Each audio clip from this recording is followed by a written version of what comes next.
Hello बच्चों, आज का हमारा टॉपिक है अर्थव्यवस्था की मूलभूत समस्याएं, बेसिक प्रॉब्लम्स ऑफ इकोनॉमिक्स। अर्थव्यवस्था को किन मूलभूत समस्याओं का सामना करना पड़ता है। इसमें से हमने मुख्य रूप से 6 समस्याएं यहाँ पर ली हैं। सबसे पहला है कौन सी वस्तुएं और सेवाएं उत्पन्न की जाएं। दूसरा, इन वस्तुओं और सेवाओं को कैसे उत्पन्न किया जाए। तीसरा, जब ये उत्पादन हो गया तो ये उत्पादन किसके लिए किया जाए, मतलब किसको वितरित किस में किया जाए, इसका उत्पादन का वितरण किस में किया जाए। अगला है कि जो हमने उत्पादन किया उसमें साधनों का पूर्ण उपयोग किया कि नहीं किया, कहीं साधनों का अपव्यय तो हमने नहीं किया है, और इससे जो हमने साधनों का उपयोग करके उत्पादन किया उससे अर्थव्यवस्था का विकास हो रहा है कि नहीं हो रहा। और इस इन सब में हमने क्या वर्तमान समस्याओं को ही ध्यान में रखा है या भविष्य की समस्याओं को भी इसमें ध्यान में रखा गया है।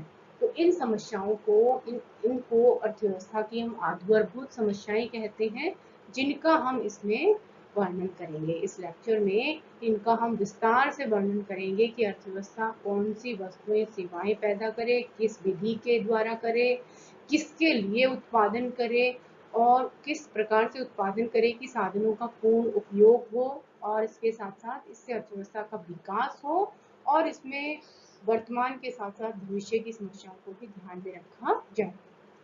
तो एक एक करके हम सबका विस्तार से वर्णन करेंगे। सबसे पहले हम लेते हैं कि कौन सी वस्तुएं और सेवाएं उत्पन्न की जाएं। अब प्रश्न ये उठता है बच्चों के सामने कि कितनी प्रकार की वस्तुएं होती हैं अर्थव्यवस्था में। हम कितनी प्रकार की वस्तुओं का उत्पादन करते हैं जिससे कि हमको ये निर्धारित करना पड़ रहा है कि कौन सी वस्तुएं उत्पादित करें। तो अर्थव्यवस्था में हम कई प्रकार की वस्तुएं, जिससे उदाहरण के लिए हम ले सकते हैं कि हम 2 प्रकार की वस्तुओं का उत्पादन कर रहे हैं। एक होती है पूंजीगत वस्तुएं और दूसरी उपभोग वस्तुएं। तो हमें ये निश्चित करना पड़ेगा कि हम कौन सी पूंजीगत वस्तु का उत्पादन कितना करें और उपभोग वस्तुओं का उत्पादन कितना करें, मतलब कितनी कितनी कितनी मात्रा में इनका उत्पादन करें। अब ये बच्चों के मन में प्रश्न होगा कि क्यों हमको ये निर्धारित करना पड़ रहा है कि हम कौन सी वस्तु का उत्पादन कितना करें। क्योंकि हमारे पास साधन क्या होते हैं, सीमित होते हैं। तो उन सीमित साधनों से ही हमें वस्तुओं का उत्पादन करना है। तो हमको ये निश्चित करना पड़ता है कि हमको कौन सी वस्तु का उत्पादन कितनी मात्रा में करना है। इसके लिए इसके लिए हम अलग अलग अर्थव्यवस्था में अलग अलग तरीकों को अपनाते हैं। इसमें लिखा है अर्थव्यवस्था के सामने प्रमुख समस्या जो है वस्तुओं के उत्पादन के प्रकार की है, अर्थात किन वस्तुओं का उत्पादन करें और कितनी मात्रा में करें जिससे लोगों की आवश्यकताओं को संतुष्ट किया जा सके। अर्थव्यवस्था में साधन क्योंकि सीमित होते हैं और उसके कारण प्रत्येक सदस्य द्वारा चाहिए गई वस्तु का उत्पादन करना संभव नहीं होता है। इसलिए उत्पादन करने वाली इकाई को यह निर्धारित करना पड़ता है कि कौन सी वस्तुएं देश, काल व परिस्थिति के अनुसार उत्पादित की जानी चाहिए। तो इसका मतलब क्या हुआ कि चूंकि हमारे पास साधन सीमित हैं और आवश्यकताएं अनंत हैं, तो हमको ये देखना होता है कि हम कौन सी वस्तु का उत्पादन करें और कितनी मात्रा में करें। तो हर देश अपनी परिस्थिति के अनुसार, समय के अनुसार और देश की आवश्यकताओं के अनुसार ये निर्धारित करता है कि वो कौन कौन सी वस्तु का उत्पादन करे। अब यदि मान लो अर्थव्यवस्था पूंजीवादी अर्थव्यवस्था है, तो उसमें कीमत प्रणाली के द्वारा ये निर्धारित किया जाता है कि किन वस्तुओं का उत्पादन अधिक किया जाए और किन वस्तुओं का उत्पादन कम किया जाए। क्योंकि पूंजीवादी प्रणाली जो है कीमत तंत्र की सहायता से चलती है कि इसमें कीमत के द्वारा ये निर्धारित करते हैं जिन वस्तुओं की कीमत उपभोक्ता अधिक देने को तैयार होता है उसका उत्पादन अधिक करते हैं, और जिन वस्तुओं का उत्पादन जिनके लिए उपभोक्ता कम कीमत देने को तैयार होता है उनका कम उत्पादन करते हैं। कहने का मतलब है जिन वस्तुओं की मांग ज्यादा है उनका उत्पादन पूंजीवादी प्रणाली में, पूंजीवादी अर्थव्यवस्था में अधिक किया जाता है, और जिन वस्तुओं की मांग कम है उनका उत्पादन कम किया जाता है। क्योंकि पूंजीवादी प्रणाली जो है, पूंजीवादी अर्थव्यवस्था जो है लाभ पर आधारित है, तो लाभ तभी होगा जब कीमत अधिक होगी या वस्तुओं की मांग अधिक होगी। समाजवादी अर्थव्यवस्था में सरकार के द्वारा ये निर्णय लिया जाता है कि किन वस्तुओं का उत्पादन किया जाए। क्योंकि समाजवादी अर्थव्यवस्था जो है उसमें समाज के कल्याण को सर्वोपरि रखा जाता है कि समाज का अधिक से अधिक कल्याण होना चाहिए। तो इसमें ये निर्णय कि कौन सी वस्तुएं और सेवाएं उत्पन्न की जाए, इस निर्णय लेने का अधिकार सरकार के पास होता है। सरकार ये देखती है कि समाज के कल्याण के लिए किन वस्तुओं और सेवाओं की अधिक आवश्यकता है। तो जिन वस्तुओं और सेवाओं की अधिक आवश्यकता होती है, सरकार के द्वारा साधनों का आवंटन उन्हीं वस्तुओं में अधिक किया जाता है। यह कहने का मतलब हुआ, समाजवादी अर्थव्यवस्था में सरकार यह निर्णय करती है कि किन वस्तुओं का उत्पादन अधिक किया जाए और किन वस्तुओं का उत्पादन कम किया जाए। इस व्यवस्था में उन वस्तुओं का उत्पादन अधिक होगा जो समाज के लिए उपयोगी होंगी और साधनों का आवंटन उनके द्वारा निर्धारित प्राथमिकताओं के द्वारा किया जाएगा। अब है तीसरी मिश्रित अर्थव्यवस्था कि मिश्रित अर्थव्यवस्था जो होती है उसमें पूंजीवादी और समाजवादी दोनों प्रणालियों का मिश्रित रूप शामिल किया जाता है। इसमें एक तरफ कीमत प्रणाली काम करती है और दूसरी तरफ सरकार। कीमत पर कुछ वस्तुएं ऐसी होती हैं जो कीमत प्रणाली के द्वारा निर्धारित की जाती हैं, अर्थात जिनकी कीमतें केवल मांग और पूर्ति के द्वारा निर्धारित की जाती हैं। बाजार में कीमत तंत्र के द्वारा निर्धारित किया जाता है कि इन वस्तुओं का उत्पादन कितना करें। कुछ वस्तुएं ऐसी होती हैं जिनका उत्पादन सरकार के द्वारा किया जाता है, मतलब उनका निर्णय सरकार लेती है कि हमें इन वस्तुओं का उत्पादन कितनी मात्रा में करना है। तो इस तरह से पहली हमारी समस्या हुई कि कौन सी वस्तुएं और सेवाएं उत्पन्न की जाएं। तो इसके लिए अलग अलग अर्थव्यवस्था में अलग अलग तरह की व्यवस्था होती है। पूंजीवादी व्यवस्था में ये निर्णय मांग और पूर्ति के द्वारा लिया जाता है कि जिन वस्तुओं की मांग अधिक होती है उनका उत्पादन अधिक करते हैं और जिनकी मांग कम होती है उनका उत्पादन कम करते हैं। समाजवादी अर्थव्यवस्था में सरकार ये निर्णय लेती है क्योंकि समाजवादी अर्थव्यवस्था में समाज का अधिक से अधिक कल्याण एक प्रमुख उद्देश्य होता है या सर्वोपरि उद्देश्य होता है कि समाज का ज्यादा से ज्यादा कल्याण। तो ऐसी स्थिति में सरकार ये निर्धारित करती है कि समाज के लिए कौन सी वस्तुएं उपयोगी हैं, तो उन्हीं का उत्पादन अधिक किया जाता है। और मिश्रित अर्थव्यवस्था जैसे भारत जैसे देशों में जहाँ पर पूंजीवाद भी है, समाजवाद भी है, तो निजी क्षेत्र भी है और सरकारी क्षेत्र भी है। तो ऐसी स्थिति में कुछ वस्तुएं निजी क्षेत्र के लिए छोड़ दी जाती हैं या पूंजीवादी व्यवस्था के द्वारा, मतलब कीमत तंत्र के द्वारा कुछ वस्तुओं का कीमत निर्धारित होती है और कुछ वस्तुएं सरकार जो है अपने हिसाब से निर्धारित करती है। मतलब कुछ वस्तुएं जो समाज के लिए बहुत उपयोगी होती हैं उनका निर्णय सरकार के द्वारा लिया जाता है कि इन वस्तुओं का उत्पादन कितनी मात्रा में किया जाए। तो जब ये निर्धारित हो गया कि हम कौन सी वस्तुएं सेवाओं का उत्पादन करें और कितनी मात्रा में करें, तो दूसरी समस्या फिर आती है कि हम इन वस्तुओं और सेवाओं का उत्पादन कौन सी विधि के द्वारा करें, कि वस्तुओं का उत्पादन हम कैसे करें। तो उत्पादन करने के लिए अलग अलग तकनीक होती हैं, अलग अलग विधियां होती हैं।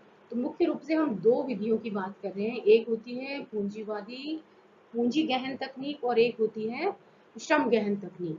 तो कुछ देशों में पूंजी गहन तकनीक को अपनाते हैं, कुछ में श्रम गहन तकनीक। ये उस देश की स्थिति पर निर्भर करता है। जिस देश में श्रम प्रचुर मात्रा में होता है, जैसे अल्प विकसित और विकासशील देश, इन देशों में श्रम का बाहुल्य होने के कारण यहाँ पर श्रम गहन तकनीक को यदि हम अपनाएंगे तो अर्थव्यवस्था का या देश का तेजी से विकास होगा।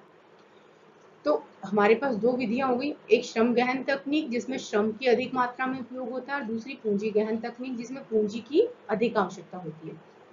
तो जब ये निर्णय हो जाए कि क्या उत्पादन करना है, तो दूसरे कदम के रूप में हमें ये तय करना पड़ेगा कि किन इन वस्तुओं के उत्पादन के लिए कौन सा तरीका अपनाया जाए। अर्थव्यवस्था में हर उत्पादक का उद्देश्य होता है अपने लाभ को अधिकतम करना। वस्तुओं के उत्पादन के लिए मुख्यतः दो विधियां अपनाई जाती है। इसमें से किस विधि का उपयोग किया जाए ये साधनों की कीमत पर निर्भर करता है कि जिस साधन की कीमत कम होगी उस साधन को हम काम में लेंगे। तो उत्पादक जो है उस साधन का अधिक प्रयोग करता है जो साधन सस्ता होता है। यदि अर्थव्यवस्था में श्रम की अधिकता है तो श्रम सस्ता होगा और उत्पादक श्रम प्रधान तकनीक का प्रयोग करेंगे। और इसके विपरीत यदि पूंजी प्रधान देश है तो पूंजी सस्ती होने के कारण पूंजी का उत्पादन में अधिक प्रयोग किया जाएगा। अर्थात श्रम प्रधान और पूंजी प्रधान दोनों तकनीकों में से उत्पादक सस्ती विधि का प्रयोग करेंगे कि जो साधन सस्ता उपलब्ध होगा, सहजता से सुलभता से उपलब्ध होगा, उसका हम प्रयोग करेंगे।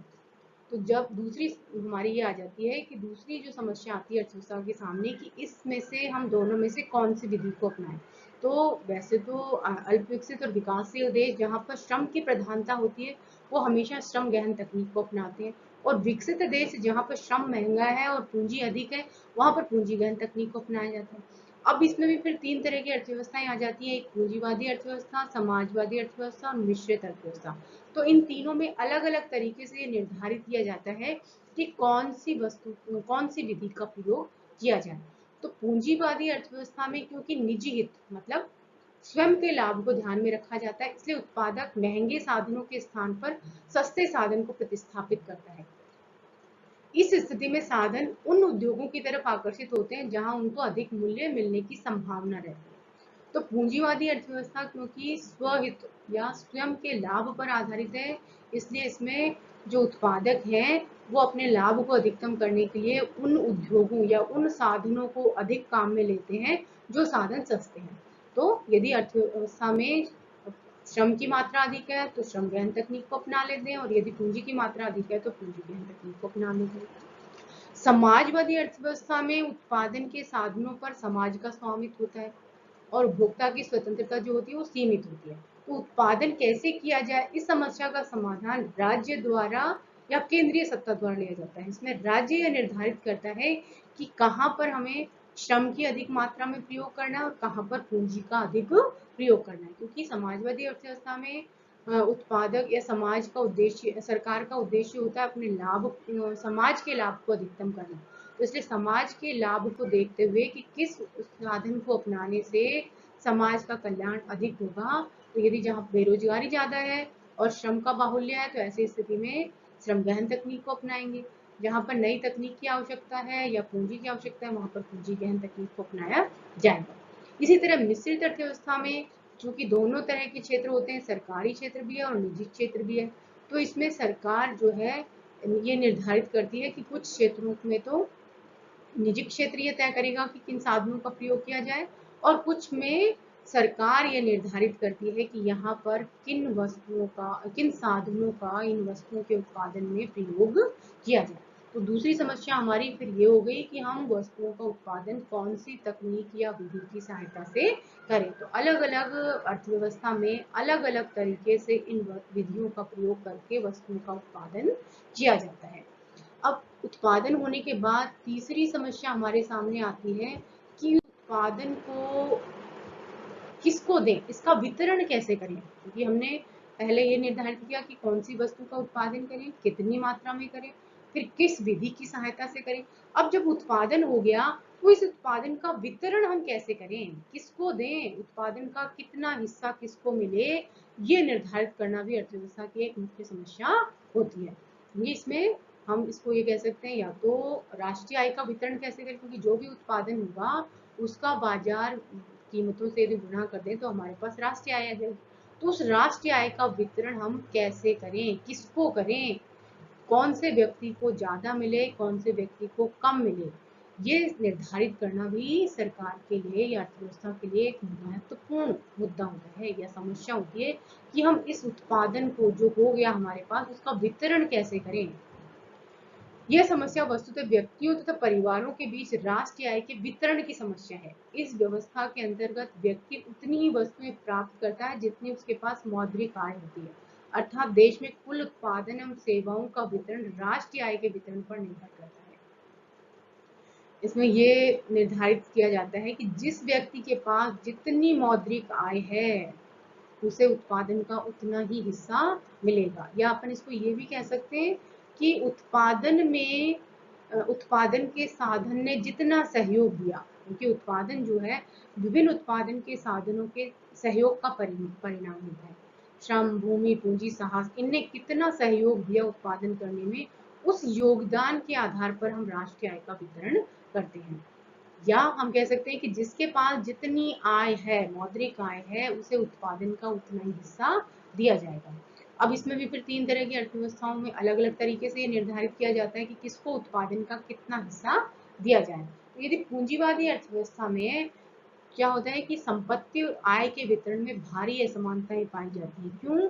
क्योंकि एक तरफ यहाँ पर उत्पादन के साधनों के स्वामी होते हैं जो पूंजीपति होते हैं, और दूसरी तरफ श्रमिक होते हैं। तो इन दोनों के बीच बहुत बड़ा अंतराल या गैप होता है, एक तरफ पूंजीपति और दूसरी तरफ श्रमिक। तो यहाँ पर क्या होता है, वस्तुओं के वितरण में अत्यधिक असमानताएं होती है।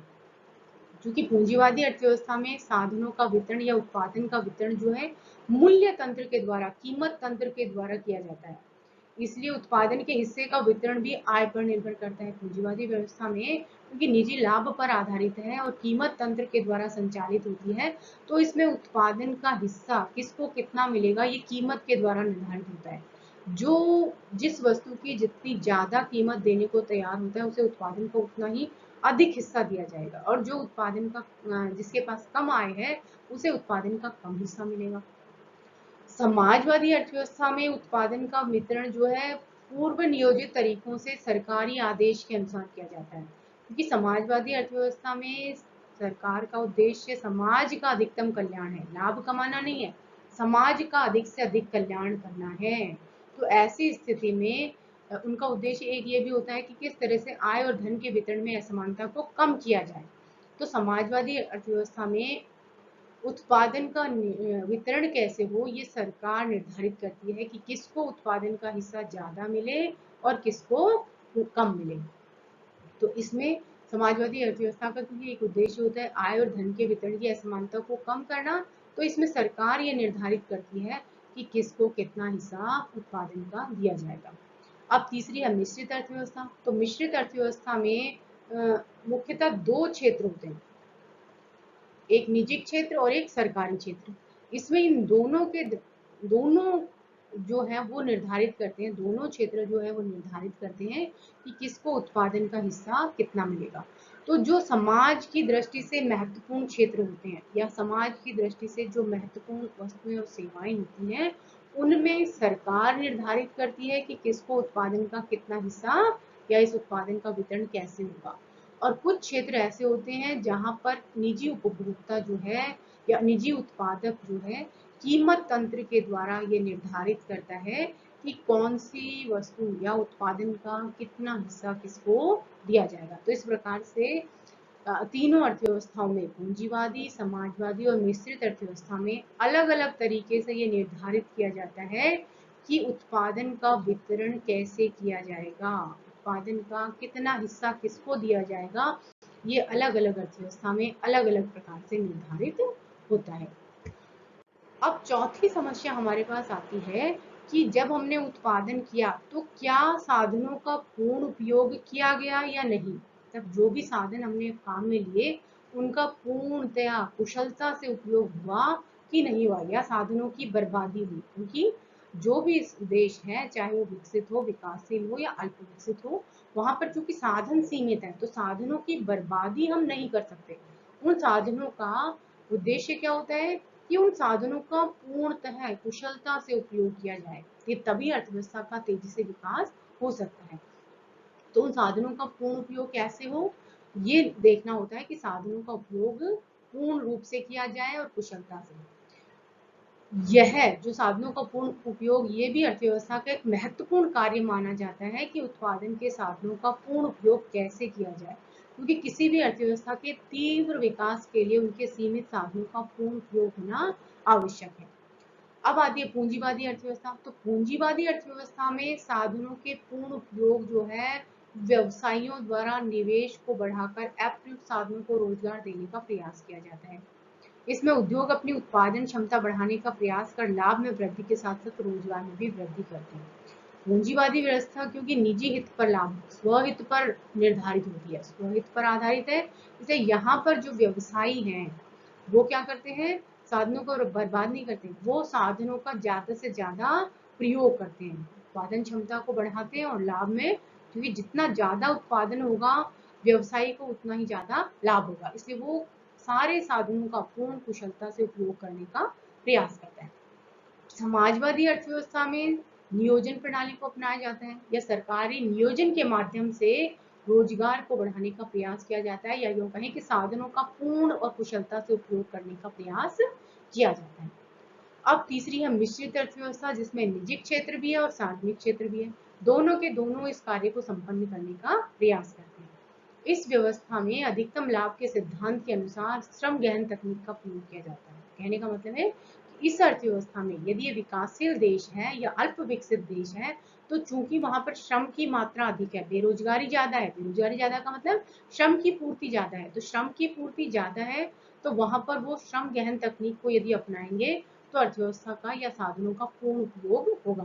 तो इसमें अलग अलग क्षेत्र हैं, कुछ क्षेत्र कुछ चीजें निजी क्षेत्र के लिए छोड़ रखी हैं, जहां पर निजी क्षेत्र ये निर्धारित करेगा कि साधनों का उपयोग पूर्ण रूप से हो रहा है कि नहीं हो रहा, और कुछ वस्तुएं जो है वो सार्वजनिक क्षेत्र के लिए हैं, जिसमें सार्वजनिक क्षेत्र ये निर्धारित करता है कि कौन सी विधि को हमें अपनाना है जिससे साधनों का ज्यादा से ज्यादा उपयोग हो। अब साधनों का पूर्ण उपयोग होने के बाद अब हमें देखना होता है कि क्या ये जो हमने इतनी सारी समस्याएं हमने सॉल्व की कि किन वस्तुओं का उत्पादन किया जाए, कितनी मात्रा में किया जाए, किस विधि की सहायता से किया जाए और किसके लिए किया जाए, और यदि हमने जो उत्पादन किया है उसमें श्रम या साधनों का पूर्ण उपयोग हुआ है कि नहीं हुआ, तो ये सब देखने का मुख्य उद्देश्य यही होता है कि क्या इससे अर्थव्यवस्था का विकास हो रहा है, हमने जो भी उत्पादन किया वो अर्थव्यवस्था के लिए लाभकारी है, क्या अर्थव्यवस्था का और विकासशील से विकसित की तरफ जा रही है इन वस्तुओं का उत्पादन करने से। तो अब अगली समस्या आ जाती है कि क्या अर्थव्यवस्था का विकास हो रहा है कि नहीं हो रहा, हमने इतना सारा कुछ किया तो उससे अर्थव्यवस्था का विकास हुआ है कि नहीं। अर्थव्यवस्था का विकास कैसे हो सकता है, या तो हमारा उत्पादन बढ़े तेजी से, यदि उत्पादन में वृद्धि होती है इसका मतलब अर्थव्यवस्था का विकास हो रहा है, यदि हमारी क्षेत्रीय विषमताएं या आय और धन के वितरण की असमानता कम हो रही है इसका मतलब अर्थव्यवस्था का विकास हो रहा है। तो इन सब चीजों को देखने के लिए ये कहते हैं कि हम कैसे पता करें कि अर्थव्यवस्था का विकास हो रहा है कि नहीं हो रहा। तो अगली समस्या ये आती है, तो इसमें कीमत तंत्र संपत्ति के केंद्रीकरण को बढ़ावा देता है और गरीब और पिछड़े देशों में तेजी से आर्थिक विकास को असंभव बनाता है, क्योंकि इन देशों में आय का स्तर निम्न होने के कारण बचत कम होती है, तथा कम बचत निवेश का स्तर कम कर देती है।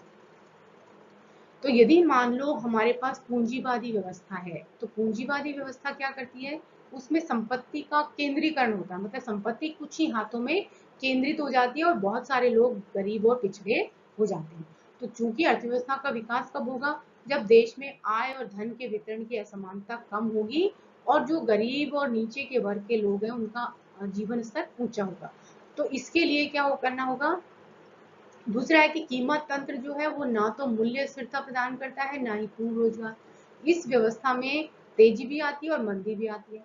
तो इसको ये जब तेजी आती है तो कम वेतन वाले या निश्चित आय वाले जो लोग हैं उनको बहुत ज्यादा नुकसान होता है, और मंदी जब आ जाती है तो बेरोजगारी फैल जाती है। तो हमें ये देखना होगा कि कीमत तंत्र जो है ये तेजी और मंदी को हम कैसे नियंत्रित करेंगे। यदि तेजी की स्थिति है तो सरकार क्या करे, और मंदी की स्थिति है तो सरकार उसको कैसे नियंत्रित करे, क्योंकि अर्थव्यवस्था का विकास कब होगा, जब अर्थव्यवस्था में स्थिरता होगी, ना तेजी आएगी और ना ही मंदी आएगी। तेजी और मंदी का नहीं आने का मतलब ये नहीं कि बिल्कुल स्थिर हो, मतलब उसमें एक निश्चित सीमा या निश्चित सीमा के बीच में कीमतों में उतार चढ़ाव यदि आ रहे हैं तो वो जो होगा वो अर्थव्यवस्था में स्थिरता होगी और उससे अर्थव्यवस्था का विकास होगा।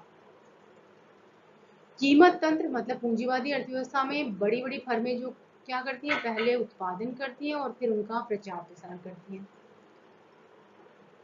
इसके कारण से जिनको प्रचार प्रसार, जो छोटी फर्में हैं या जिनका प्रचार प्रसार ज्यादा नहीं हो पा रहा है, वो जो है वो अपनी कीमतों को अपनी चाही गई कीमत पर नहीं बेच पाते। बड़ी फर्में अपने मुताबिक कीमतें निर्धारित करके उनको वस्तुओं को बेच देती हैं। तो इससे भी अर्थव्यवस्था का विकास नहीं होता, क्योंकि छोटी फर्में जो होती हैं वो धीरे धीरे बाजार से बाहर चली जाती हैं। अतः अब इसको सॉल्व कैसे करें कि कैसे तो हम आय और संपत्ति के वितरण में, क्योंकि अर्थव्यवस्था का विकास कब होगा, जब देश में आय और धन के वितरण में असमानता कम होगी, कीमतों में स्थायित्व होगा और प्रतियोगिता जो होगी वो पूर्ण प्रतियोगिता होगी, कि मतलब कोई भी व्यक्ति जब चाहे जहां पर चाहे अपनी वस्तु को बेच सके। तो ये कहते हैं कि गरीब और पिछड़े देशों में चूंकि राज्य का हस्तक्षेप जो है वो आवश्यक है, उसके बिना अर्थव्यवस्था का विकास नहीं हो सकता। तो आर्थिक विकास को गति देने के लिए सरकार को आगे आना होगा, सरकार को ये आय और धन के वितरण की असमानता को कम करना होगा, कीमतों में स्थायित्व लाना पड़ेगा या अर्थव्यवस्था में स्थिरता लानी होगी, और इस पूर्ण प्रतियोगिता के द्वारा सभी को, चाहे वो छोटी फर्म हो या बड़ी, उसको समान कीमत पर वस्तु बेचने का अधिकार देना होगा। तो यदि ये सारी चीजें हो जाती हैं तो अर्थव्यवस्था का तेजी से विकास होगा। तो कहने का मतलब है कि संपत्ति का केंद्रीकरण, कीमतों में उतार चढ़ाव, ये सारी एकाधिकार, ये जो समस्याएं हैं, ये अर्थव्यवस्था के विकास को रोक देती हैं। इसके लिए सरकार को हस्तक्षेप करना पड़ता है। अब अगली हमारी समस्या जो आती है वो आती है कि क्या भविष्य के लिए भी कुछ ध्यान में रखा गया है या भविष्य के लिए कोई प्रावधान किया गया है। क्योंकि वर्तमान की समस्याओं को ध्यान में रखकर यदि हमने सारे साधनों को खर्च कर दिया तो भविष्य में हम फिर क्या करेंगे, हमारे सामने और समस्याएं आएंगी।